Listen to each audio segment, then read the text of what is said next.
Okay, so we're just getting going here. This is the start of the live stream. Welcome, everyone. I can see that there's quite a few people already joining in. So thank you. And you'll probably see that at the bottom of your screen, there are these three tabs. One says chat, one says put your hand up, raise hand, and the other one is Q&A. So Cheryl Lynn's already typed in saying hello from Canada. So lovely to see you, that you're here, Cheryl. And so, it's a great idea. If you just want to say hi to everyone in the chat, that's a good thing to do. And we can pick it up. We're just going to get started in a couple of minutes. So we're all just arriving and we'll get going soon. Hey, so lots of people saying hello. Shannon from Florida, Celine, hi there. Gracie from Sydney. Oh, it's great to see so many people all over Sydney. That's really early in Sydney, isn't it? I'm blessed, so thank you. Hi, Marina, Karen, George. Wow, lots of people. Wonderful. Wow, too many for me to say, but you can see that there's people from all over here. Wonderful. Hey, thanks a lot for joining. So I haven't done this for a while. So, and also this is a new format. I haven't used this Zoom before as for a live stream. So I'm hoping it's going to go well. And we did a little test earlier and it seemed to go fine. So, fingers crossed should be all right. But my plan is to actually run quite a few more of these over the coming months and for however long. We're actually upgrading our broadband here. We're getting a faster cable put in, fiber optic cable put in. We're actually in quite a remote place here outside of a small town. I don't know if you know that. And, we're surrounded by fields and woods and not many houses around. And we've only got a copper wire coming in at the moment, which means that we haven't got a fantastically wide broadband, which means that limits what we can do on these live streams. But we're getting 100 megabytes per second up and down coming in soon. And right, okay, so I'm seeing a message saying my voice is not clear, though I have a good connection. So anybody else experiencing the problem? Well, let's see what we can do. And thanks for the feedback there, Alina. Maybe if I just get a little bit closer, does that help? Thumbs up. Oh, okay. So Lisa's saying it's all, can hear fine, picture's great. Oh, okay. So lots of people saying it's sounding good. So that's all right. Maybe just got a little problem there. And it's great to have your feedback, by the way. I really like it. Okay. So the thing is that we've got this Q&A tab there. So hopefully you can see that down at the bottom. And so as we go along, when I'm doing the talk, I've got some slides. I'm going to be showing the slides in a minute.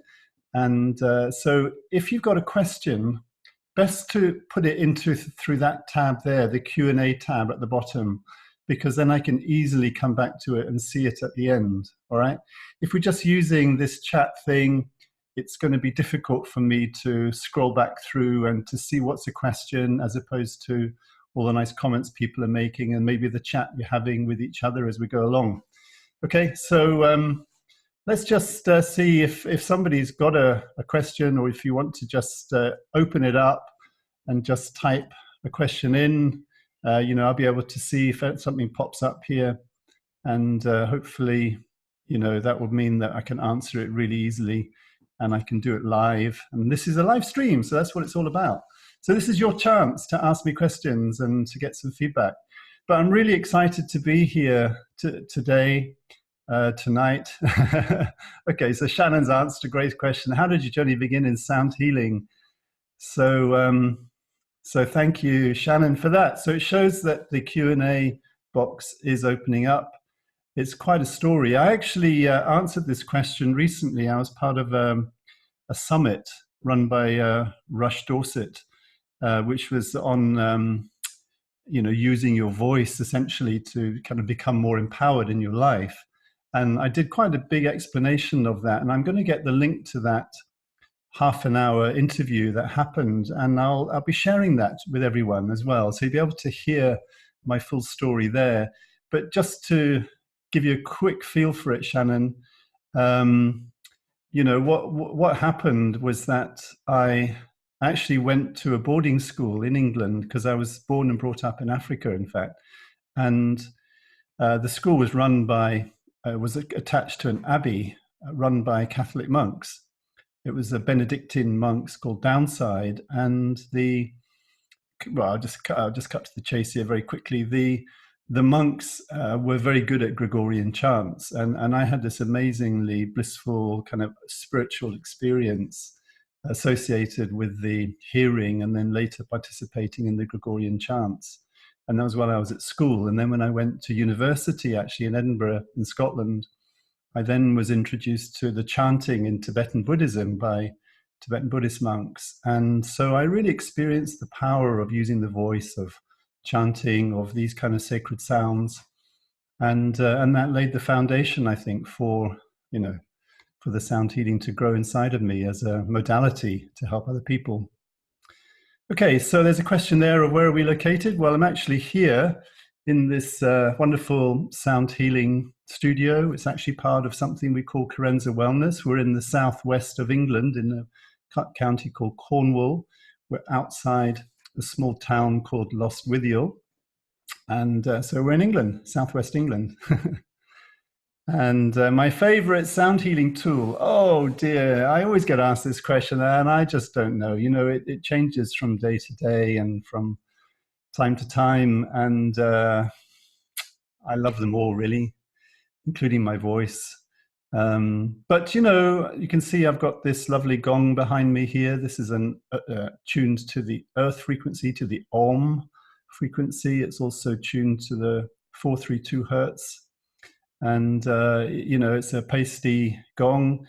It's a really wonderful thing. I've recently been having a series of clients here, and we've been doing a lot of work. I've been doing a lot of work one-on-one with clients using the gong. In fact, I've got a whole variety of gongs. Sometimes I kind of bring them over on a stand over the client lying on the therapy couch there, and have gongs at the side and all around, and create this wonderful surround sound with the gongs. It's pretty incredible, and people sometimes say they feel like they're levitating off the table and up above and all of that kind of thing. So, and the whole body expanding. It's really quite incredible. Okay, so I think yeah, we get a lot of people coming to the studio here from all over. Really, people from all over the world seem to be coming here now, and we're blessed, really blessed with that. So somebody, Jenny, thanks for a comment or your question. Current music teacher, being called to do healing, specifically sound healing. Well, that's a great step for you as a music teacher. What steps do you suggest me to get started with a business? Oh, okay. Well, you know, the title of this talk is all about kind of current trends and future directions of sound healing. And in a way, it's quite a business orientated talk that I'm just going to get into here. I'm hoping to keep this talk limited to about half an hour with the slides, so there'll be more questions at the end as well. And you know, and this will give you pointers about the way forward, you know, that you could take with sound healing. But just to say, you know, we do offer a whole variety of different courses around sound healing, both online and through workshops in different parts of the world. We've got some wonderful teachers now who've joined our team. And you know, we can take people right through from beginners right up to practitioner level and into mastery as well with sound healing, with different instruments and different techniques and so on. I mean, I'm not actually here to be selling anything, so I just want to be really clear about that. This is an informational kind of live stream, and so there's no actual selling of anything going on here, but I'm really happy to share some of what we do if you're interested. Okay. So you've learned about solfege. Well, exactly. So the solfeggio tuning and scale can be really amazing. The frequencies can be really beneficial to work with. Thank you for your kind comments. All right, so that's the Q&A thing. That works really well. And I'm just going to click on done towards all of these. So that kind of clears it. It's kind of background thing going on here. And then we'll get going. Okay, so thank you very much, everyone, for turning up. We've got a great audience from all over the world here. And I'm delighted that you're here with me. And of course, there will be a replay of this available, and you'll be sent the link to that as well, so you'll be able to hear it later. Okay, so lots of people saying they feel inspired by what they've learned from us so far. So thank you for that. All right, so what I'm going to do is I'm just going to run through this slideshow that I've got talking about global wellness trends, essentially. And so what I just want to say before we start is that I found this really useful to be tracking these trends.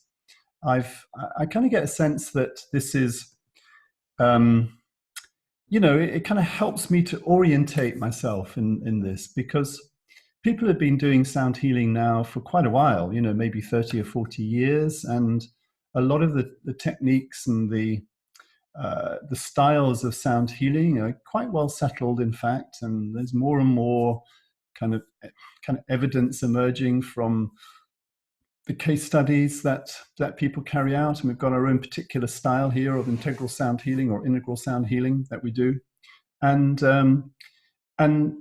so some of the, you know, I'm not, you know, all of what we're doing and what we know as sound healing is kind of integrated into what I'm going to be talking about, right? It's not like I'm going to be teaching you or talking about anything particularly new about sound healing techniques and so on that we don't already know about. But what I'm going to be doing is taking quite a high-level view of global wellness and global wellness trends, so that you can see how the sound healing that maybe you're doing or maybe thinking of doing, how it can fit into that, just so that it can make it easier for you to be successful, essentially. Because, you know, I found that if you're kind of not in the groove with these kind of trends, then, and you're kind of caught up in your own kind of world, which maybe, you know, feels great to you, but you're not kind of like seeing the bigger picture, then it becomes harder. It becomes harder to reach people, to attract people to you, whether you're doing group work, you know, like sound bars or gong bars or sound showers, whatever they're called, or whether you're doing one-to-one. If you're not really tracking the trends, then you kind of stay a bit isolated, and it's just harder. And you can be doing great work, and it's fantastic. But if you want to just make it easy, and you want to be successful and reach more people, so you can be more successful with more people, then it's good to track these kind of trends. So I thought I'd take this high profile, kind of high level look at it. And that's what we're going to do just now. So I'm going to get into that. Okay, so I'm just going to share my screen now. So it will just take a little bit of fiddling to do that. And then it's got to find out where it is. And it's not actually showing there, so that's not a good start, is it? Okay, so I just have to get the PowerPoint up and running. So get this ready to go. Okay, let's see if we can crack it now. So, okay, I think, here we go, I got it. So we're just going to share it, and then we'll get going. We just got to get this, play it from the beginning. Okay, here we go. So this is all about sound health and sound wellness, current trends and future directions. Okay, and I'm Tony Neck, principal of the Sound Healing Academy. So firstly, we're going to look at why it's valuable for you to track trends in health and wellness. So like I said on the emails coming out to you, many people in our community are not highly motivated by money. You know, money is not the main thing. You know, we're mostly interested in helping ourselves and others to be more healthy and to transform the lives of people, and maybe the animals in our lives as well, maybe the environment and the natural world in which we live. But it's about kind of transformation. You know, often people feel called to this. It's something that they're doing for the greater good. They're not necessarily doing it to make lots of money. But however, it's useful to know what's trending, as it enables us to deliver sound healing and wellness services that people actually want where they want it, right? And so by doing that, you'll have more one-to-one and group clients, and you'll generate the income that you aspire to more quickly and easily.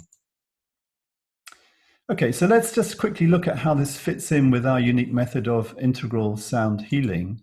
Now, one of the lenses that we look at, or that we're informed by, we could say, you know, with integral sound healing, because healing and medicine, integral medicine, is still in the early days here. And so it's more about the perspectives that we adopt at this stage. Okay, so one of the perspectives is about these four quadrants, where you can quickly see that it's divided, although this is a whole, you could say, and it's not really split up into separate bits like this. They're all interconnected in a way and dynamically, but we're just seeing it as a four quadrants. So there's like the inner element to us and the outer element. The outer element is what you can see and observe and test more easily.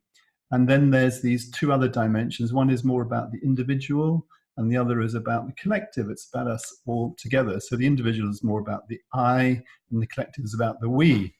All right, so you can see that, for example, in the outer individual element, for example, this is the, you know, we can actually hear and measure the audible acoustic sounds. And then along with that, the biochemical and biophysics processes that go with that, and along with all the other things that go in our bodies as well. Whereas on the more inner dimension, and of course they're not actually really separate, but that's the place for the inner sounds, for the subtle energy processes, for the mindfulness, the meditation experiences that we have, the soul making. Okay, so that's more on the inner. But what we're talking about here, I'm not going to go through this in great depth just now, because this is what we cover in our course, but what you can see, and there it's highlighted in red, is economics. Okay, so this is part of the collective, the we outer dimension. And this is important alongside the environment, politics, and legal system. This is what shapes the world in which we operate in sound healing. Okay, just as the environment shapes how we are, how our health is as individuals, you know, the environmental toxins, the pollutions, the electromagnetic frequencies that we're being bombarded with from the cell phones and the towers and all of that, with 5G coming in. You know, this is, you know, we are, you know, I heard someone say recently that with the heavy metal intoxications that we're getting, along with this EMF bombardment, you know, which kind of concentrates in our head often, it's a bit like, you know, we're kind of putting our head in microwave ovens and just kind of, you know, getting that radiation the whole time. You know, that's the kind of effect that the environment has on us. Okay, so the economics we're talking about here, the global wellness trends, is really significant. And that's how it fits in here. And it's an important part to pay attention to all of these different quadrants in order to have a vibrant, successful sound healing business, you could say. Okay, so the difference between health and wellness, let's look at that. According to the World Health Organization, health is a state of complete physical, mental, and social well-being, and not merely the absence of disease or infirmity.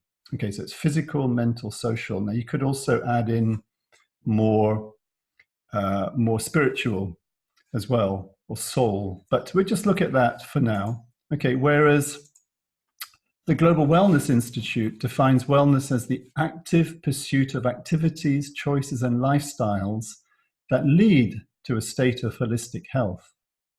Okay, so in other words, health is the goal that we're aiming for, but wellness is the activity that enables us to reach that goal. Okay, that's significant. And so what you could say is that sound healing, or any form of healing really, or medicine in its largest sense, healthcare, is the kind of the activity, that's the wellness activity that enables us to reach a state of optimum health, whatever age we are. So the wellness economy encompasses industries that enable consumers to incorporate wellness activities and lifestyles into their daily lives, okay, to make this possible, to make living well, living healthily, living happily a reality, okay, wherever you're starting from. Okay, so the global wellness economy in 2017 had a value, it was estimated by the Global Wellness Institute, it's a non-profit organization, of 4.2 trillion US dollars. Now that is massive. The next slides, I'll be talking about how that compares to the standard healthcare industry, okay, the industry of hospitals, of physician practices, general practitioners, of pharmaceutical drugs, of all the testing equipment, the medical equipment that goes with that. Okay, so just remember this figure, 4.2 trillion. And then there are these various subsets of that. So there's the biggest one being all around personal care, beauty, and anti-aging, over $1 billion. Then you've got healthy eating, nutrition, and weight loss, $702 billion. This is a year, right? Okay. Wellness tourism, 539 billion. Fitness and mind body, 595. And then you've got these other ones like traditional complementary medicine, 360 billion. So it's significant. I mean, that's a massive amount of money, right? But it's not as big as these other ones. Okay. And then you've got things coming up like spa economy, 119 billion. Wellness real estate. Now that really relates to, we'll cover this in more depth, but it relates to things like not creating, not building and working or living in sick buildings, but living in wellness buildings, okay? Buildings that are actually good for us to live in and be in. And then there's workspace wellness as well, currently, or in 2017, 48 billion, okay? As well as thermal, mineral springs, spring water, and so on, 56 billion. Okay, so what I'm going to be looking at in this talk, along with some other trends that are current right now in 2019, is how sound healing can does fit into this, and how you can fit into this, right? Because this is massive and it's growing really fast. So the healthcare market, this is what I said, is the total is about, in 2017, was around about 10 trillion US dollars. That's 1,000 billion, all right? So it's a lot. And of that, healthcare service, which is mostly to do with the hospitals and the GP, like the primary care as well as the hospitals, is 85% of that. So it's a massive amount. And then the pharmaceutical drugs, nearly 1,000 billion, or 1 trillion, 935, and the medical devices, 521. So it kind of puts things into perspective, I guess. So what you could say is that the wellness economy is around 40% of the size as what you might call the conventional healthcare market. And that's really significant. So, I think, and what's also significant is that this is actually people choosing to spend their own money on wellness. Okay, by and large, wellness, is not provided by like a national health service, as we call it here in the UK. It's not funded primarily through insurance schemes, okay, that people pay into as well. This is mostly people paying it out of their own pockets. And this is a huge amount. So, that's significant. So let's look at the future projections. So from 2015 to 2017, the wellness economy grew from 3.7 trillion to 4.2 trillion, or about 6.4% annually. And if this trend continues, and it's likely to, or get even bigger, by 2022, the global wellness economy will have a value of 5.4 trillion. Okay, so it's just growing massively. And so we can be part of this, and we are part of this. And, obviously, maybe not as, a significant part, but, we can let this grow. Sound healing can grow as to be part of this.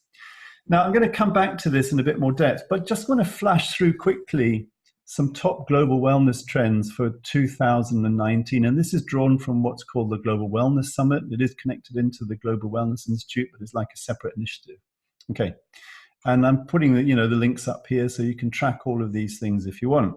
Okay, so what do you think the first trend in? There are 8 of these altogether. It's wellness clothing, which goes way beyond healthcare in a way. So this is characterized by a new era of sustainable, ethical, intelligent healing and more inclusive and meaningful clothing. And this is on the rise. Okay, so that's important to track that trend. What's the next one? Okay. The next one is wellness tourism, which is an antidote, you could say, to over-tourism. So worldwide, 2019, more than 1.3 billion people travel internationally annually, which was up from 500 million trips in 1995. The problem is that most of them are going to the same place. Like they all want to go and see the Mona Lisa in Paris, or they want to go to Venice and walk on those bridges there. And it just gets crowded and people are getting sick of it. And so people are now turning to want to go to places that are a bit more remote. All right. They want to go to places that's an antidote to that, away from all of that. They want to go to places where they can really relax and when they can recharge and when they can be out in nature and where they can like have a spa experience and all of that and other activities. That's what we mean by wellness tourism. Okay. And that is on the rise right now. Okay. What's also on the rise is an appreciation of meditation and the value of meditation. It's getting into schools, it's getting into businesses, it's getting everywhere. And it's not just meditation generally, that people are being quite specific about different types of meditation and how it affects, you know, our brain, for example, and the brain wave kind of states of our brain as well. And so sound healing, obviously, you know, we can interface with this whole kind of trend quite directly with working with sounds in particular ways. So the next one is prescribing nature. So there's now enough science about the health benefits of nature to get the attention of the medical profession, right? Nature as medicine. But the only thing is, of course, is that it's not really good news for the pharma industry.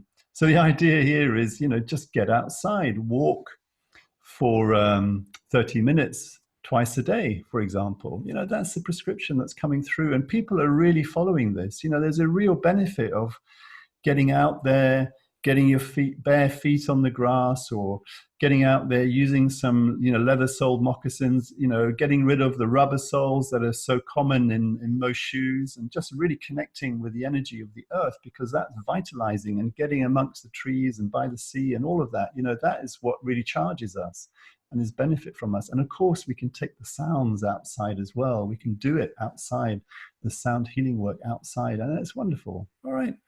So then we've got Medicent, fragrance gets a wellness makeover. So this is not just the manufactured synthetic perfumes we're talking about anymore. Okay, this is natural, you know, you could say essential oils that we can use, you know, to create the fragrances that are really beneficial and healthy and healing and create this kind of wellness and lead towards greater health in our being. And of course, we can bring all of this in to make it a multi-sensory experience in our sound healing sessions, okay? And then we have this massive rise of wealth in China, where they are, you know, there's this rise of kind of more of a middle class, you could say, and they're flooding into this wellness thing. Okay, so what we know is that, for example, is that now that, you know, they're doing this in a variety of ways. Okay, so the Chinese themselves, it seems, are adopting all these kind of wellness activities that we know about, but they're also manufacturing a lot of the goods to do with wellness, the goods and services and the products and the devices and so on. So what we know, and we've done this and other people are doing this, is that you can get some really good high quality, for example, frosted singing bowls, crystal singing bowls made in China. And there's some really great manufacturers, and that's quite a big business now for them, as an example. And so the white frosted bowls, for example, are really great, but you can also get them colored and all kinds of things like that. Okay. And then the Chinese are also traveling the world as well in greater numbers, and they're getting into the wellness tourism as well. So that's another dimension to it. So they're also a big market in that sense. And then, of course, a big trend still is the idea of personalized nutrition. It's not just any old diet, but what's right for me, what's right for my choices, and for my physiology and my biochemistry. And so now sound doesn't relate to this so much, but I think the idea of personalized service and personalized treatment is really important to be tracking here. And so that's kind of how, you know, we want to make our sound healing as personalized to people, right? And then finally, and now this is really quite significant, actually, this is the 8th one, is about wellness in dying, okay? So this is called the death positive movement, and everything around dying is getting rethought. It's from making the experience more humane, to mourning and funerals getting reimagined, to people actively exploring death as part of a mentally healthy life. Okay, so we know we're all going to die. So how does that affect the way we live now if we really face that, right? And finally, a better death is becoming integral to the idea of a well life. Okay, and so sound can play a really big and important part and valuable part in this whole dying well process. Okay, so there's something we can explore and we can get into perhaps even more fully than we are at the moment. And these are big trends that are happening within this big global wellness market, you could say. So what I want to look at now is just how we can actually just kind of pin that down a little bit more and look at how sound healing relates to all of this. Okay, so what's the future of sound health and sound wellness based on these trends and that kind of market? Okay, so the first thing is that around the personal care, beauty, and anti-aging. All right, so that is the biggest single market sector. Okay, round about 1,000 billion US dollars a year. Okay, or 1 trillion. So it's almost a quarter of the whole lot. Okay, so I think it's important that we can talk about sound in relation to wellness here. It's not just about health, okay, sound healing, but it's about sound wellness. And in that context, the sound work that we do can really help people with this, help people to, age more slowly or better. It can help people to look after themselves, to care for themselves more personally. It can even enhance your beauty. It can help you to feel more radiant and be more radiant and so on as well.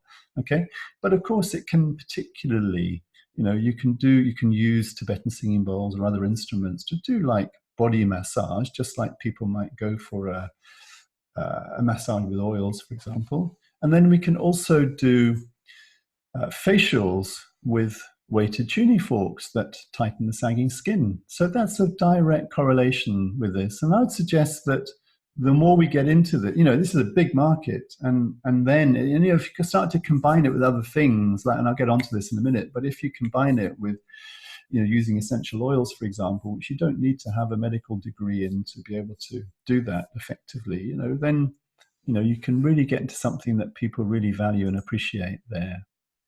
So the second biggest single market is all about this wellness tourism. So where is this happening? It's happening in wellness centers, it's happening in hotels and spas. So this is where actually there's an increasing demand from these kind of hotels, spas, centers and so on that are focusing on wellness tourism to have sound integrated into the kind of activities that are going on there, both for group work events like sound bars, as well as having one-to-one sessions being offered. And I mean, this is what we're seeing. We're getting, as the Sound Healing Academy, we get inquiries from managers of spas of who, previously haven't been doing this, but they want to get trained themselves in sound healing so they can offer that. They might want to get trained in working with crystal singing bowls, for example. We just had an inquiry from a hotel in the Maldives, who's actually bought the singing bowls but doesn't know what to do with them. And so, we want to help that person to offer that into their rich wellness tourism experiences that they're doing. And so, if you're nearby some of these places, then you could be offering your services. You can get hired, particularly if you're well trained and experienced, and that's the kind of training that we offer. You could start working in this. Or I know some people actually get contracted to go in for a few weeks or months at a time and actually live in these places and work there. You can get jobs in these places. It's a big business, and there's a big demand growing for sound healing in these places. All right. And then, of course, you can incorporate other elements into the sound healing as part of the wellness tourism experience, right? So there might be other things going on like meditation, yoga, nutritional drinks, like I mentioned, the smells, the movement, the exercise, and so on. So sound doesn't have to be just like on its own. It can be integrated. You can be integrating these other things into it. And we've noticed a big trend that, of course, yoga is often offered a lot in these wellness tourism places, in these centers, hotels and spas. And we're noticing that a lot of yoga teachers who are working there, they want to offer the sound work as part of that. Okay, so yoga and sound goes really well together. And we've actually got a new course coming on that we're developing, which is just going to help people to do that even more effectively. All right, so we're kind of tracking the trends, we're following it, and we're making the courses and the other things available for people like that, right? Okay, and then of course you can get outdoors. Remember prescribing nature, so get outdoors into nature with sounds.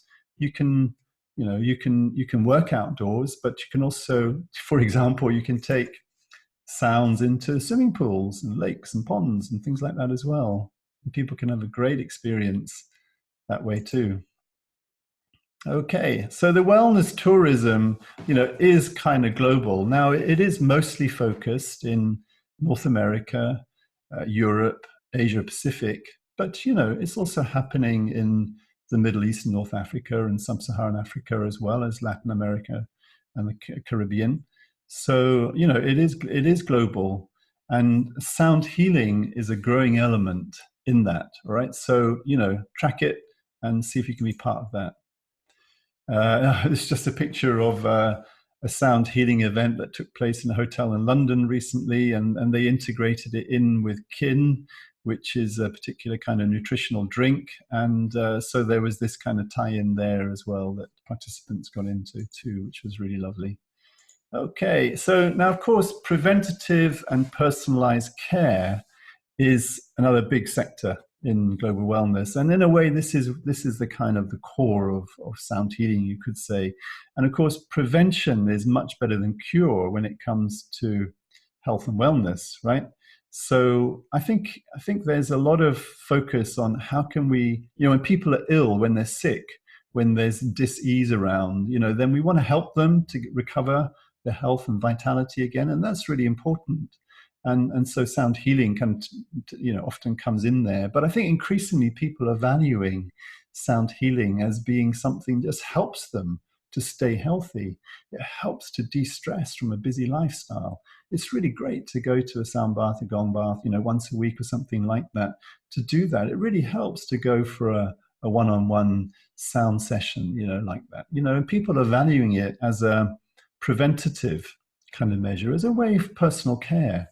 And of course, when you get into one-to-one work, as opposed to the group work in sound baths, that's when it becomes really personalized. And people value that and want that, and increasingly will want that. And I'm sure of that. And so, it's really good to offer that as well. And then there's the issue of dying well. Okay, so sounds can be used in a very valuable way to facilitate the transition, okay, from so-called living to so-called dying into the afterlife, you could say. And so just remember, if you haven't already come across it, that there is this wonderful book called Proof of Heaven, written by Eben Alexander, who had a near-death experience. He's a man who was, he's still alive, but he was quite a hardcore neurosurgeon in the sense that he didn't really have any of these experiences. He didn't know anything about sounds or sound healing or anything, but he had this near-death experience.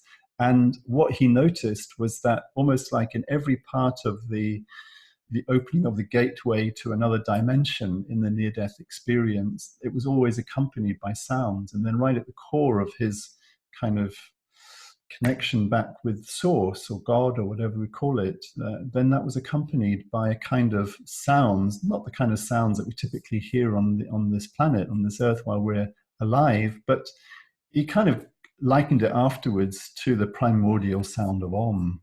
And so, that was his experience. And then what happened was that he then came back, and he's kind of got another mission in life. He's no longer a neurosurgeon. He's actually got involved in creating and running this thing called Sacred Acoustics, where what they're doing is creating recorded sounds with binaural beats and isochronic tones and so on, to help to create the kind of experience that he had in this near-death experience, to help us to, in a sense, expand and enlarge our states of consciousness in a way through this. But it can be used as a kind of a way to help to facilitate this transition really effectively in palliative care and so on. And then, of course, we can also, create appropriate sounds at funerals and other services and rituals, maybe with some chanting, maybe with instruments and things like that as well. Okay, I think it's a really big trend.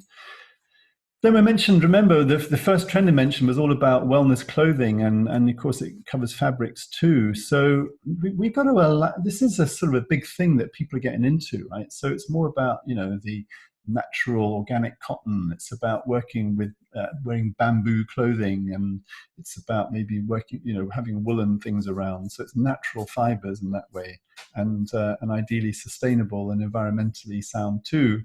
And so, if your clients are going to be, and the people who come to your events and into the spas and so on are going to be into that, then you need to be aligned with that. All right. So, you need to be wearing these kind of, wearing this kind of clothing.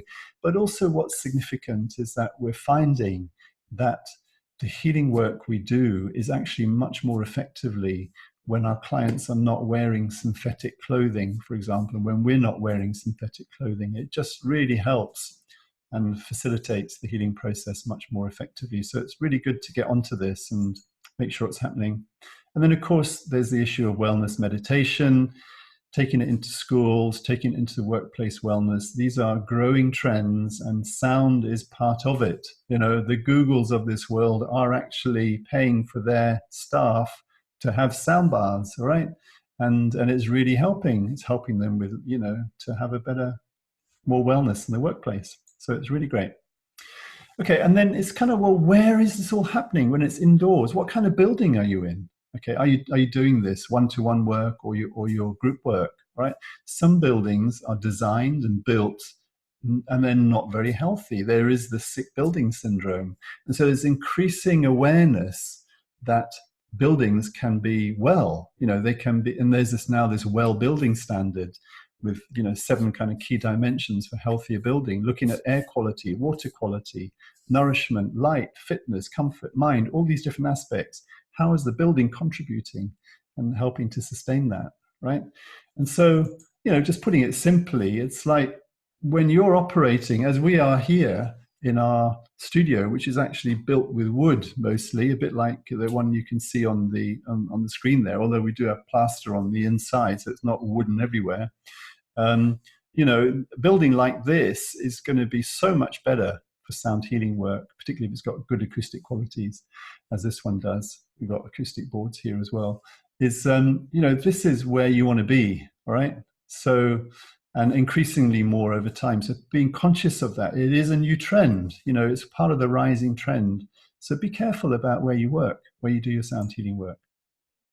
And then weight loss, all right? Another big thing. So sounds can facilitate the release of psychological and emotional drivers of overeating and poor eating habits. There is a place for sound healing and weight loss. Weight loss is actually a really important thing because obesity is on the rise through the so-called Western diet and lifestyle and so on. And sound has a part to play in this. It's not the only answer by any means, but it has a part to play in it. And I think we need to integrate into this kind of trend, this kind of issue that people are facing, because, as we know, obesity is linked to many health challenges like diabetes, like heart problems, like high blood pressure and so on, and then possibly even cancers and all the rest as well. So, so actually helping people to reduce weight, to deal with these underlying psychological, emotional drivers is really important. And then there's the fitness and mind-body sector. Remember, these are all massive sectors. Now, sounds can play a part here as well. Okay, so healthy sounds, healing sounds, are great for relaxation for people after training, athletes after training, for example, or just anyone who goes to the gym and works out. Also, they can induce calmness and focus to help, before matches and competitions. And it's also okay, I think, to incorporate recorded sounds into the sound healing work we do. It doesn't all have to be live acoustic sounds, okay? And so there is this device and so on called HUSO, which stands short for human sound.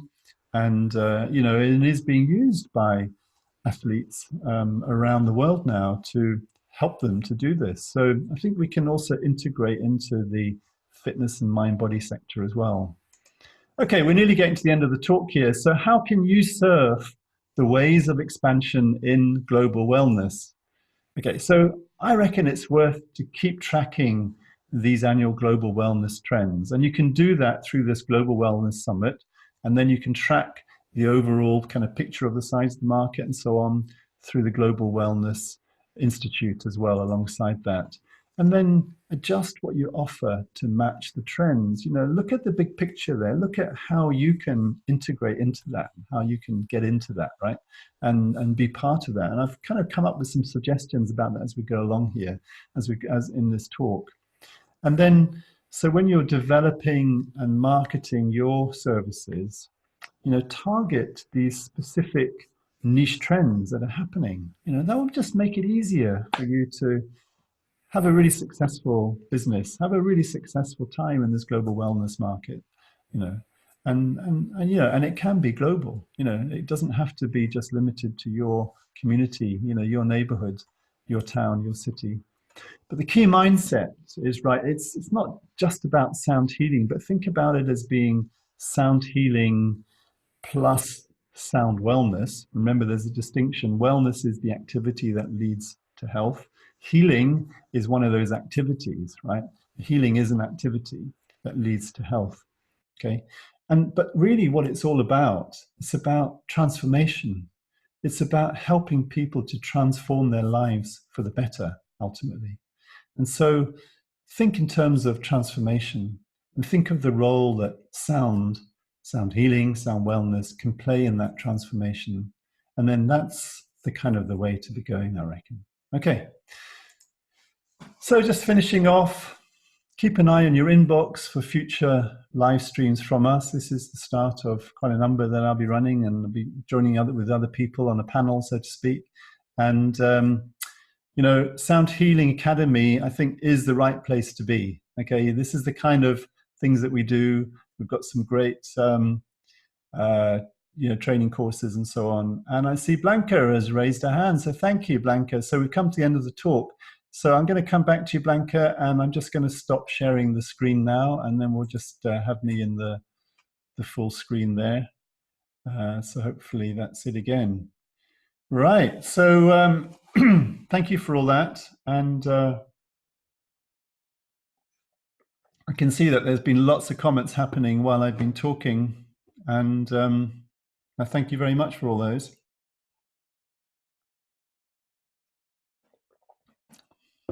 So I'll catch up with those chats in a minute. I'm just going to go over to the Q&A and see what's here.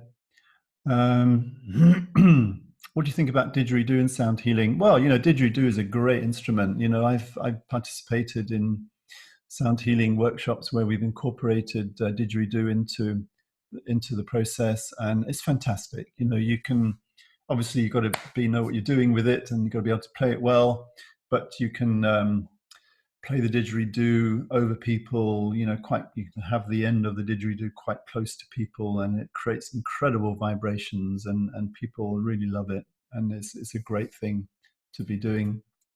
Obviously it takes time to learn how to play it well, and that's the key thing. People can find that tricky, and as people say, to get the breathing right, the circular breathing, you maybe got to practice for 3-6 months before you can get that.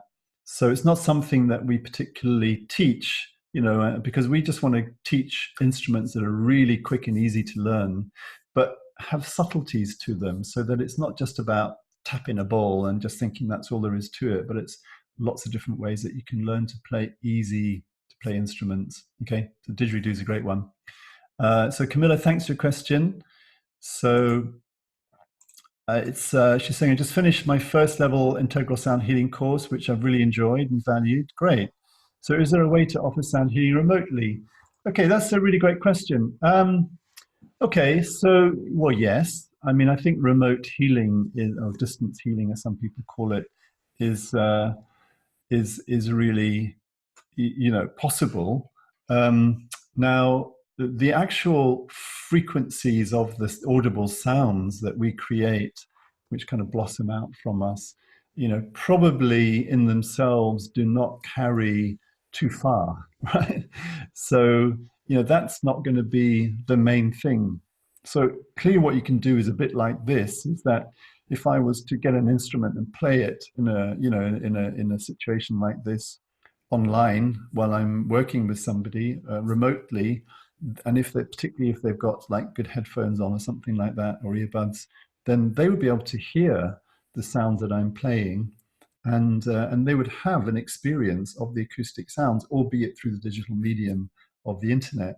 And so it's a bit compressed and it's a bit distorted and so on, but it still would be, particularly if you got good equipment. And I'm actually, here talking to a pretty good mic. You can't see it, it's not in there, but this works really well. And one of the things that we want to be doing actually in future live streams is actually doing much more of that kind of remote kind of sound healing work, actually having like sound bars running and going out live like that as well. But of course, the key element of working remotely as well as in person with people is all about the intention and engaging the heart mind in that whole intentionality. And so with the intention that that accompanies the sound healing work we do, the connection that happens, the intentionality, that's the key part. And so I think that, and it's through that we can make a difference, right? Okay. What kind of subjects are taught in level 2? Thanks, George. Well, we dive into more advanced skills and techniques with each of the instruments than you get at level 1. Okay, so it depends on, we've got all these different level 2 type courses. These are practitioner diploma courses. We've got the multi-instrument courses that follow on from the multi-instrument level 1. And so, each of those has got, and it's done in the workshops as well, it's just like a lot more about advanced skills and techniques. That's the first thing. But we also cover in much more depth the whole process of what we call integral sound healing. So what we say is that sound healing is not just a one-off event, whether it's done, almost like one after each other as a sound gong bath, for example, once a week, or if people are coming to your space once a week. It's not just one-off events, it's a process that people engage in. And so we pay attention to that process, and we've identified these different aspects, dimensions, steps, as they're sometimes called, to that process. And so we teach all of that as well. And then we integrate the techniques and the skills with the different instruments at a more advanced level into that process. And actually, you need to have the more advanced information, skills and techniques to be able to work effectively with that process. So that's what we do there. Okay. Yeah. Okay. So Donna's saying that according to the Australian Aborigine customer, only males may play the didgeridoo. Thank you for pointing that out, Donna. Yeah, that's really great point. And of course, that is the culture out of which didgeridoos originate. So, well, I'd be all right then in that case, wouldn't I? Okay. So someone's saying, can you expand on sound healing and sound wellness? I'm a little confused about that. I did understand the earlier definitions of health and wellness. However, when the statement came up, I got a little confused. Difference between healing and health and wellness. I guess I understand health and wellness, but then healing is also the activity. Okay, yeah, well, I appreciate that, and I'm sorry if that was a bit confusing. Yeah, I think what I'm saying is that sound healing and sound healing is kind of, in a way, it's similar to sound wellness. All right, sound wellness, we're saying, is more the activities which gets you towards health, but it kind of suggests something perhaps a little bit broader than the usual concepts we have around sound healing. Okay, sound healing is the activity. It is part of sound wellness in a way, but there could also be other kind of activities around sound that's also to do with wellness. And we just might make it a bit more kind of easier for people to identify with, makes it more accessible, okay? Because sound healing in some people's minds has got a particular kind of set of connotations with it, maybe new age, maybe slightly hippified, maybe it's kind of stuff like that, which maybe we're happy with, but there might be other people out there who are not so happy. So if you just kind of talk about sound wellness, then people are relating in a whole new fresh way to the idea of wellness. that hasn't got those same connotations. So it's a kind of just a slight distinction like that. But ultimately, both of those, sound healing, sound wellness, actually is about creating the conditions for optimum health. Okay. And so that's where we get to there. Hopefully that's answered your question there, right? Okay, so Belle, hi Belle. Do you think it's a good business strategy to be able to offer a few different services within sound wellness? Yeah, covering, for example, sounds for birth and death. Yeah, as a service, and also make recordings, and then also running events and a corporate. Absolutely, Belle, you're really onto it there. And I know that you're a great musician and singer, and you'd be really up for this, and you'd do a great job of that, particularly with the recordings as well. Exactly, that's exactly the way to be going. I think it's about developing a range of services all around sound, sound wellness. Exactly that. We cover, as you know, we already cover the issue of sounds around the birthing process. We're going to be developing courses and modules around the dying process as well, and then also, we cover in our level 2 groups course about working in corporate settings as well. So exactly, that's the way to go, and have these like specialist market niches like that. Okay. Yeah, I'm really confident. I'm really, lots of people are making some amazing comments here, and I'm really grateful for those. So thank you so much, everyone. I'm really grateful for all the comments you're making there. And there's lots of questions, and they just keep flooding in. So that's fantastic. I'll keep going here. I know, I said the talk will be about half an hour. I'll stay with all these questions, right? Oh, so Camilla, Manchester, thanks so much. Really helpful. Oh, well, that was an easy one to answer. You're very great. You're very welcome. Okay, Alina was saying, I saw the shared screen, but the audio was completely incomprehensible. Can I listen to the recording later? Yes, you can. This is being recorded, and we will be putting up a link to the recording. So I'm sorry that the sound didn't work out well for you live, but Alina, you will be able to listen to it later. So thank you for your question there. Jenny, would it be legitimate to offer sound healing to clients after the first class if it is put with Reiki? Right. Yeah, this is a really great question. I'm a Reiki master and teacher. Absolutely. So you've done level 3, so that's really good. Okay. Yeah. What we're saying about the level 1 course is that absolutely, you get certified at level 1. You're an existing, in this case, Reiki practitioner. You might be a massage therapist, a licensed massage therapist, or an acupuncturist, or whatever. It's absolutely fine for you to be integrating into your existing practice or alongside your existing practice the kind of the knowledge, skills, and techniques that we teach at level 1. Absolutely fine, and you're welcome to do that. What we say is that you're not actually qualified at level 1 to be able to offer professional sound healing services and to market them as sound healing services, kind of like separate, almost like a separate thing from what your existing qualification and experience is, right? So if you're a massage therapist and you want to offer sound healing or sound therapy, all right, alongside, but almost like separate from your massage, not integrated into the massage thing, then you'd have to, from our perspective, we're saying you should really get qualified properly at level 2 with our diploma in order to do that as a separate thing. But just to integrate a few kind of skills and techniques into your existing practice, absolutely fine at level 1, right? Hopefully that's helpful there. Okay, so Celine, while practicing my first sampling session on my girlfriend yesterday, I almost cried. I'm a very sensitive person to begin with, but I'd just like to know if it's normal. Oh, bless you, Celine. Oh, you obviously are very sensitive, and that's an amazing quality to have. Yeah, it can be a very moving experience, giving and receiving the sounds, and in fact, it's a wonderful quality to have, to be sensitive, because you can be empathetic, you can really tune into what the other person needs, and then you can give that. Once you're trained and you've got a bit of experience, you can really give people what they need and want, and being sensitive is a really great quality to that. So I would say it's normal, and crying is just a normal emotion, and if that comes through in the sound healing work you do, both giving and receiving, that's absolutely fine, absolutely normal. So, just keep going with what you're doing and how you are. That's really great.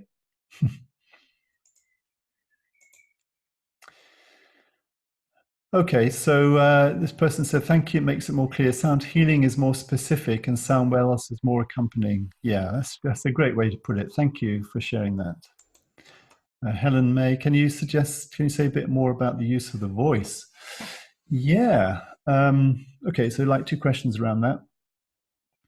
Okay, so what can I say? There are different ways of working with our voice in sound healing and sound wellness, lots of different ways. Even talking and the way we talk is kind of part of it. So for example, whatever kind of situation it is with sound healing, sound wellness, whether it's a group event or a one-on-one session, there is always an element of talking. You're welcoming people, you're bringing them in, you're setting it up, you're inviting them into the space, into the session, and all of that. And then at the end, there's the discussion, how did it go, and people are leaving and so on. So the voice is an integral part of it, and that needs to be managed and used really well. And also, even in that time, we need to pay attention to the voice or voices of our people we're working with. Some people, because that tells us a lot about who they are in a way, and what their state is. And so listening to the voice of our clients is also really important as well, because that's part of the diagnostic process almost that we can work with, either intuitively or more consciously, or both. And then in terms of the way we can use the voice, okay, so we can use it in a way that is mostly about just creating tones. So without it being particularly well formed in terms of it having to be like a chant, often is where there is syllables are being chanted. They might be in Sanskrit syllables or Tibetan language syllables, or even Aramaic Christian words, or even just in English, where that's kind of you're chanting, or from any culture, in fact, but you're chanting a kind of a composite set of syllables, single syllables or words in that way. But toning is where you're just kind of allowing your voice to, just to kind of emerge on the breath, on the out breath, particularly. And that can be shaped with vowels. You can work with the different cavities, like in the nasal cavities, the sinuses, in the throat, in the chest, and you can create a whole variety of different sounds, and you can work with the harmonics, the natural harmonics in your voice in that kind of way, shaping it perhaps with around vowel sounds, and also the position of your tongue in this, and your palate, and so on. So there's technicalities to it in a way, but just simply going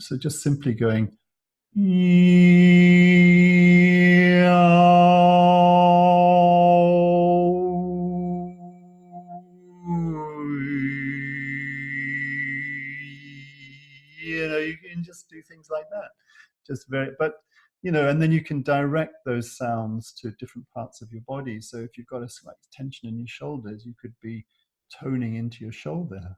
And then of course you can be projecting all of these sounds with your voice towards somebody else or to a group of people. And then of course you can bring in songs and melodies and all of that as well. So that's another really important part. And so if you're going to work with elderly people with dementia or Alzheimer's or something like that, then using melodies and songs that are familiar to them from their past is a really great thing, for example. So lots of different ways of working with the voice. Hopefully that's been helpful to you. Great question. Thank you. Okay, so we've got more questions coming in. That's really good. I'm really pleased. Thanks a lot, everyone. And thank you for everyone for making such kind comments about, the value of this talk, and and what's going on here. I really appreciate it. So thank you very much. Can we have the scripts? The scripts of this? Well, it's going to be the recording. If you meant the script, I can probably share. I'll probably share on the page where I'll send you the link to where the recording is. I can put up the slides. If you want to get those, there's a download. I can do that as well. I combine Reiki and sound and my clients love it. I create a complex session with different combinations of techniques. Brilliant. With a level 2 that I'll start soon. Extremely excited. I'll move to the next step. The more I learn about sound, the more I love it. Now what you explain here is helping a lot. Thank you. Oh, you're very grateful, Magdalena. Thank you very much. Thank you. That's really great. I hope to see you on the level 2 course. Yeah, and use of singing as an integral part of our practice. I'm a coach and facilitator and love to sing. Absolutely, Helen. Yeah, bring in the singing. It's really great. What we say though is that you don't have to be a singer to work with your voice and sound healing, right, and sound wellness. Obviously, if you are a singer, if you're a vocal coach or a teacher in some way, that's really great. You can probably be even more effective. You'd be more confident, and you create some wonderful sounds, and people will love it. So and bring in singing into that is absolutely fine. But there's quite a few people, and I'm one of them. Who grow up as children or teenagers or whatever, or even adults, believing that and being told perhaps that you can't sing, you got a rubbish voice. It's really traumatic and damaging to us, who've been through that. I was told that as a boy in my primary school. Basically, we had a music teacher who sat on the piano and kind of played these songs, and we all had to sing along with it. And she always kind of pointed at me, I was out of tune. and so I was kind of, I had this whole kind of like thing of, I've got a really awful voice and I'm all flat and, couldn't hold the tune and all of this. And it's really damaging. And a lot of people have kind of similar experience. And so they're not confident using their voice in that way. So we just want to make it easy for people to step into working with their voice, even if you're not a singer, so that anyone can do it. That's the key thing. So you don't have to be singing songs, but if you want to sing songs, that's great. But you've got to be conscious about the choice of songs, right? One of the key things about working with sound, and this is when it gets a bit tricky about working with sound healing in a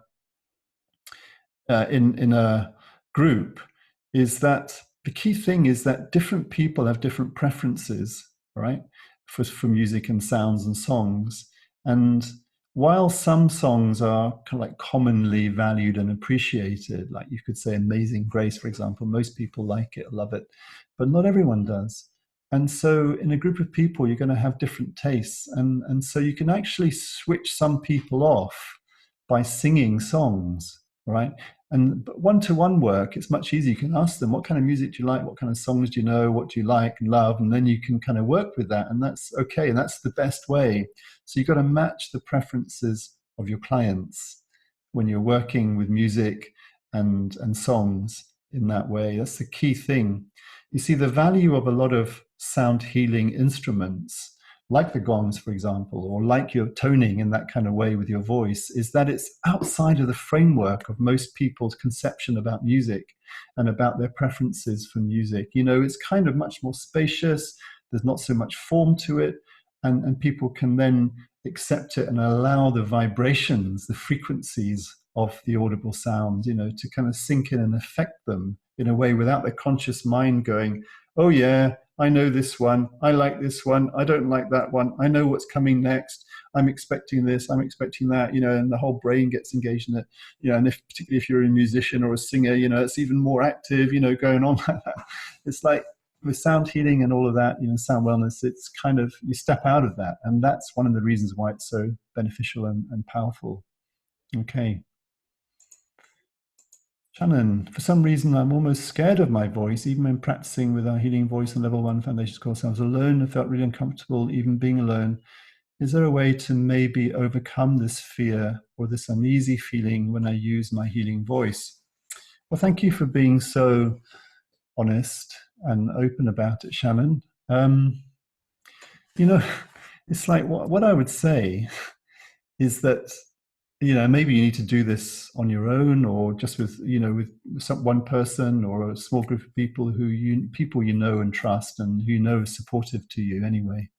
And hopefully you've got those in your life, or maybe you just got a pet, like a dog or something who's like that. It's like whatever is going on inside, us, so-called inside. It's not really inside, but just part of us. But when we're talking about like emotions, you're talking about an emotion, an uneasy feeling. Okay, it's like that's what we've got is we've got feelings and sensations that we can be aware of. Right. What we mean by sound healing with your voice is that you can give expression with your voice to those feelings, those sensations. So if you're actually feeling uneasy, right, or feeling uncomfortable, it's like, well, what does that sound like? If you were to use your voice to express that, what would it sound like?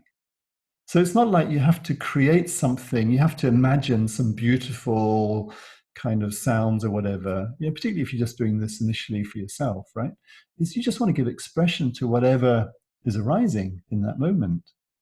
And if it's uneasiness and uncomfortableness, or you're feeling timid or you're feeling frightened or whatever it is, what does that sound like? It might be, oh, oh no.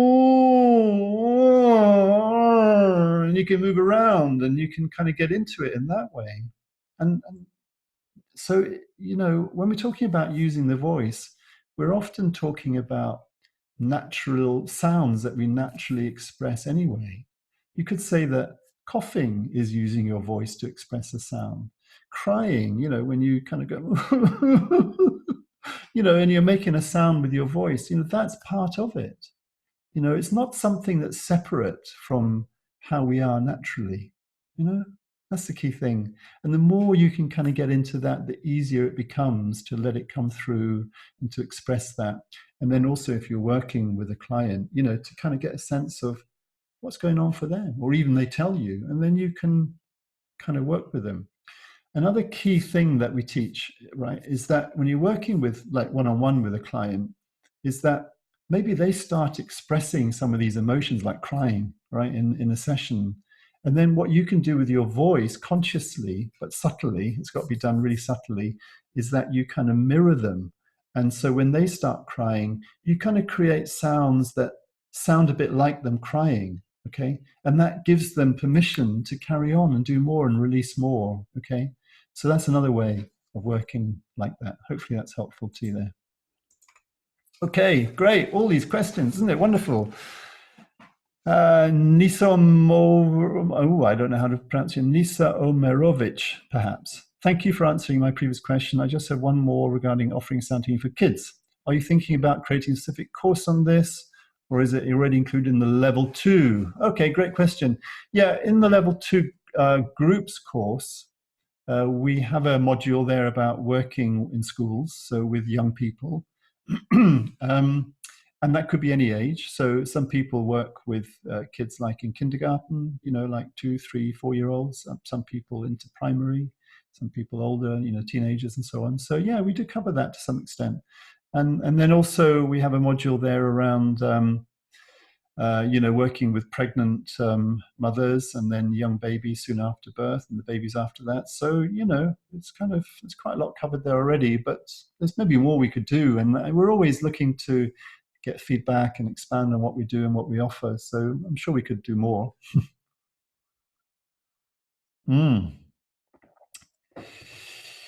Yeah. Okay. So someone's saying thank you. That's great. Thank you very much. Thank you, Tony. Very informative. Can we include some mantras on the chakras? Yeah, of course. Yeah, that's exactly right. Lots of dimensions to that. The so-called, bija mantras, lam, ram, vam, and so on, are typically associated with the chakras, and right up to Om, for the crown, or the third eye chakra and the crown perhaps. And so there are those bija mantras, but there's also a whole kind of in-depth study of even the different chakras. Some of them have many bija mantra sounds associated with them. And there's also a kind of an outgrowth of that to cover what's called the mantra purusha, which is really the sound body. So there's like an extension from, like the heart chakra out into the arm and the fingers and the hands and so on. And they've all got different sounds. So there's quite a lot of work we can do there, drawn from the more Indian Sanskrit Vedanta kind of setup. Okay. Helena, what would you say is the best method of getting clients in the first place? Facebook. Hmm. Yeah. I mean, Facebook is basically, it's great, isn't it? I mean, it's a networking, it's a social, obviously, it's social media. It's a place to network, and essentially, I see Facebook as being a digital networking environment. But you can extend it out into Instagram and Twitter and on other social media like that. They're great places to network. Obviously, you can network, in your community, kind of, personally, face to face with people. You can go out to different events and groups and so on, and give talks to groups, and if you're looking to attract people to you, there actually is nothing better, in my opinion, than people experiencing you in real life. They get a real sense of your aura. You can, we influence people not just by what we say and how we look, but what's coming from our hearts, particularly the electromagnetic field, the coherence of our heart energy, shines out into the world. And when people are in the room with us, they pick up on that. And even things like this, I guess, is kind of a great way of creating a connection with people and networking. And so live streaming like this is also a really great thing. So I would say with Facebook that, yeah, if you've got Facebook friends and you've got a lot of them and you've got people liking your pages, that's great. But then it's like, well, what do you do inside Facebook, right? So what we're going to be doing when we've got the broadband extension and all of that, so is what we can communicate better, is we'll be doing like more live streaming into Facebook, live streaming into YouTube and things like that. So that, it's live, people can connect with you in that way. And that's much better than just kind of putting a post up or sharing something. You've got to find a way to really connect with people. That's the key thing. And then, of course, once you get some clients and you've been effective with them, then they're just going to spread the word for you. And that ultimately is the best method. You've got to have, I would say, a good website, all right? Because people obviously want to see your website as well. They don't want to just see a Facebook page, in my opinion. People look, might see you on Facebook and they check out your website, and then they maybe phone you up or make an appointment or whatever. So you've got to have that as well. But the main thing is that, you get word of mouth advertising. That's the best thing, all right? So you don't have to pay for that. Jenny, hi, I'm sorry you had that experience with your music teacher. This music teacher thinks you're one, and you're teaching me so. Oh, thanks, Jenny. Appreciate you saying that. Thank you, Tony. Taking a course with Chloe Goodchild. Wonderful. She's very helpful for those who have some fear of making vocal sounds. Indeed. Yeah, Chloe's wonderful.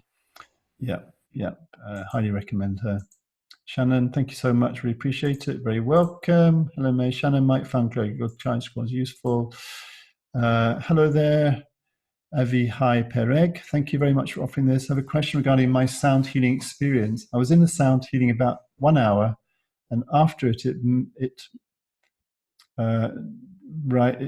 had the effect of, for me and other people. It said that they felt a lot of blood flow through their heads, and that their heads were really heavy, and also mine. Do you think this is normal, or is it related to unbalanced healing session? Right. Yeah. Okay. Okay, so yeah, well, of course, it's difficult to really comment without actually having been there and knowing what kind of session it was and how things were played, and all of that. What I know is that not everyone who is doing sound healing is well trained and experienced and qualified, and so they don't necessarily create a good show, so to speak, and that's unfortunate. And sometimes it has, unhelpful effects on people, and so that does happen, and maybe that's the kind of experience you had. One of the things that we teach on our level 2 course in particular is that and any musician or music teacher will know all about this. It's not particularly advanced in a way, music theory, but is that you just need to be conscious about the combinations of notes, in a way, chords that you create with, say, singing bowls, for example, crystal or Tibetan singing bowls, or any of the instruments really. And you can just, if you don't know what you're doing with that, with the intervals as we call them, then you can create a combination, a sequence of notes and so on that is just dissonant the whole time. And there is a value for dissonance in this process. And it is useful to, when you know what you're doing, to introduce that into the process. But if it's all dissonance, then that is just going to be actually ultimately, could have this effect that you were talking about there, of just kind of actually, someone just raised their hand. So I'm wondering if we could just try this. Jenny's just raised her hand.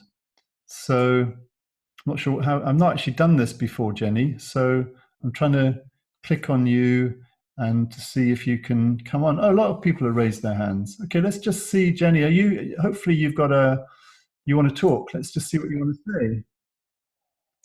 Hi, are you there, Jenny? You'd have to unmute yourself if you want to say something. No, maybe you didn't mean to raise your hand. Okay, not to worry. I think you've actually come off that now. Alina, did you want to say something? I can just give you permission to talk if you'd like it.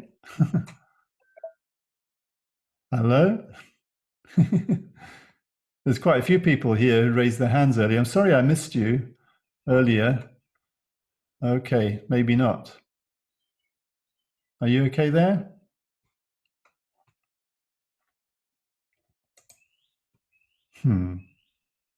Okay, maybe not. I think maybe I missed that. But okay, so we'll just come back to the questions here. Yeah. But having said that, even if you're in a good experience sound healing session, sometimes it can have an effect that actually leads to slightly unpleasant, feelings, and sometimes that's okay as well. But another thing I'm very aware of is that one of the effects, this is like more the physiology of it, right?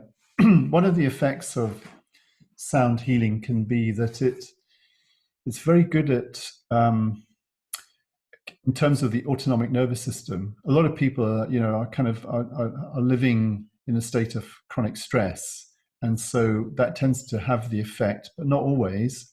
And this is quite a simplistic view of it in a way, but is having an effect of there being the sympathetic aspect of their autonomic nervous system is kind of dominant and maybe kind of locked on in a way, and the parasympathetic is not so dominant, is maybe reduced.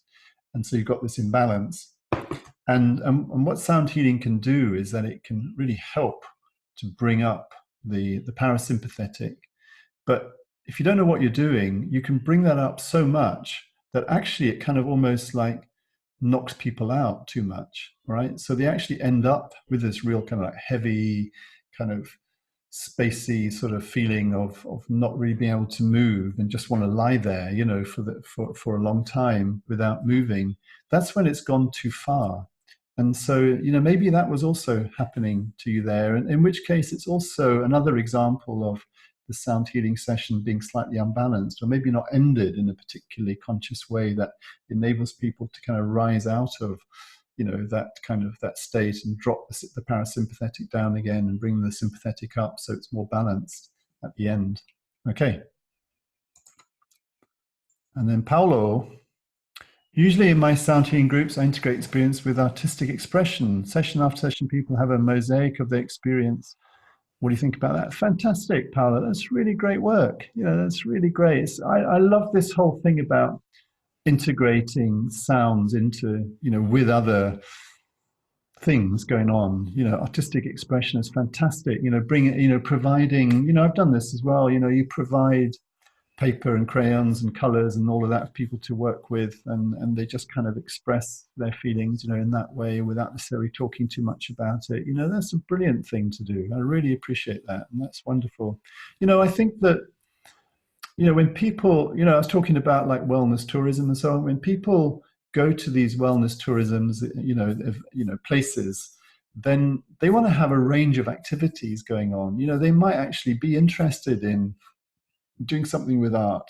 and sound as well. And so actually starting to integrate some of these things into sound work is kind of like really fits into that, and works really well.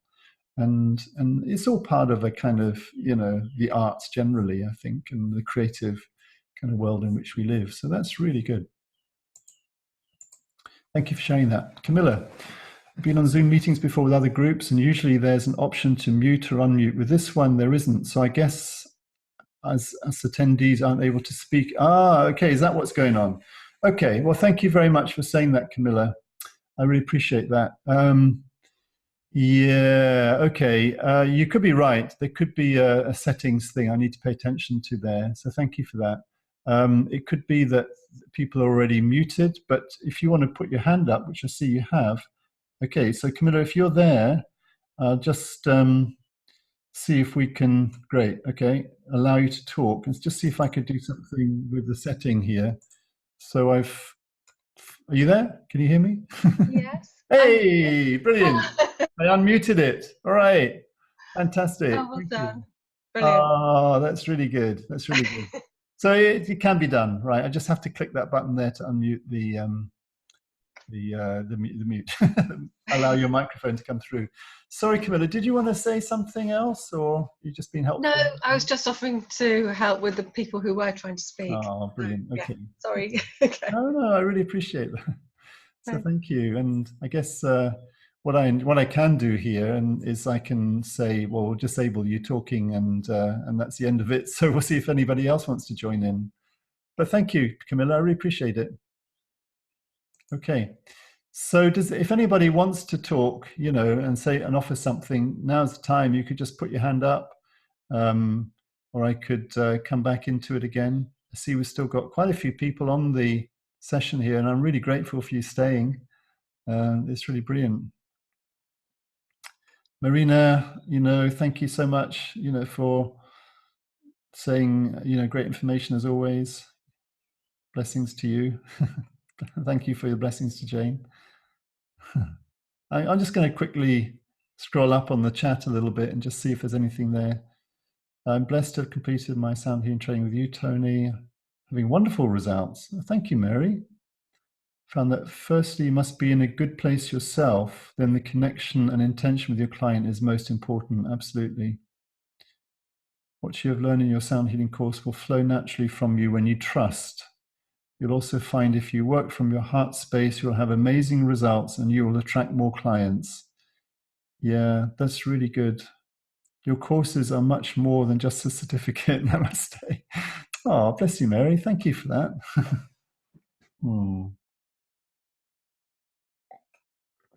Okay, so Helen, you were saying that there was no option to unmute. Okay, so hopefully we've cracked that now.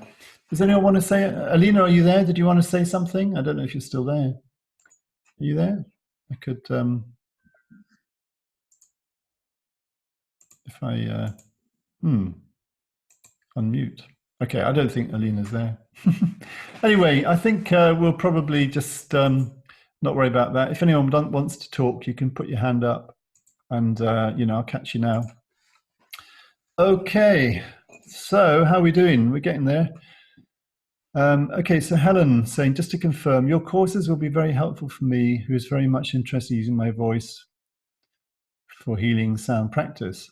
That sounds like it's a question. Will your courses be very helpful for me? Well, I think so. Helen, I think so.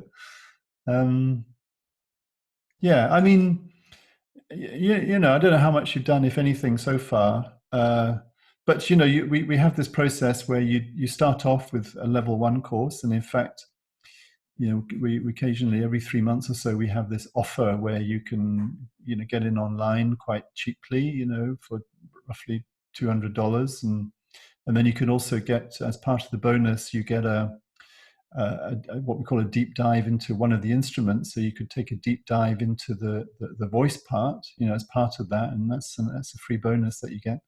And so, that might suit you. Or of course, you can join one of our workshops, and sometimes we run voice healing workshops as well as the more multi-instrumental one, depending on where you're living. Helen, I'm not sure where you are. So, there's options there. And I think it would be very helpful for you. So hopefully that's useful. Chithos, I'm not sure how you pronounce your name there. I want to enroll for level 2. Do I have to have your level 1 certificate to do so? Oh, yeah.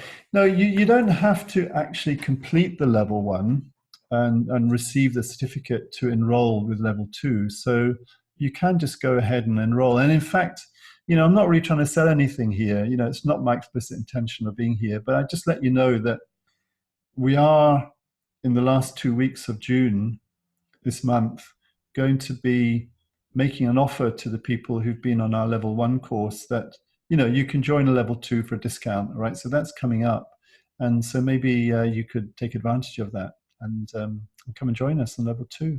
Be very welcome. We offer any level 2 training in Canada. Oh, you mean like in workshops, Joy? Yeah, we'd love to, but we currently don't have a teacher who's doing that. So we're kind of working on it, and hopefully we'll get there in the next year or so. But at the moment, we don't have a teacher actually in Canada, but we do offer level 2 in the US, and we have a couple of teachers there. And then I'll be over. Oh, Helen's saying she lives in Dublin. I'll be over actually doing level 2 training with Natalie Brown in Iowa, in a kind of retreat type of environment in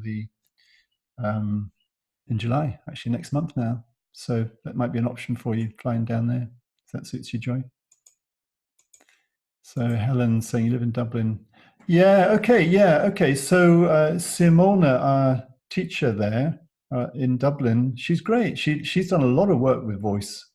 She's done extra training. People mentioned Chloe Goodchild earlier. She's trained with Chloe as well, and other people. And she's got a wonderful way of working with her voice, and as well as the other instruments. And she's got a whole series of workshops coming up. So have a look, check them out. On our website, you can go in there, you can look under workshop courses, and then it's broken down by country. So you just click on Ireland and you see what's available. Okay, hopefully that's useful to you there, Helen. So I think we've come to the end of the questions. So thank you, everyone, for your contributions, your questions, and thank you, everyone, for your comments and chat. Really appreciate all that. So I think we've come to the end. So I think that we're going to call it a day here now. I just want to say thank you for being present. Thank you for watching. Thank you for being part of this. And I look forward to seeing you again soon, hopefully. And of course, we're going to be spreading the word about the link with the replay, so you can always catch it. And then there'll also be on that page, there'll be the download of the slides that you can get for the talk that we've done today. So thank you very much again, and God bless.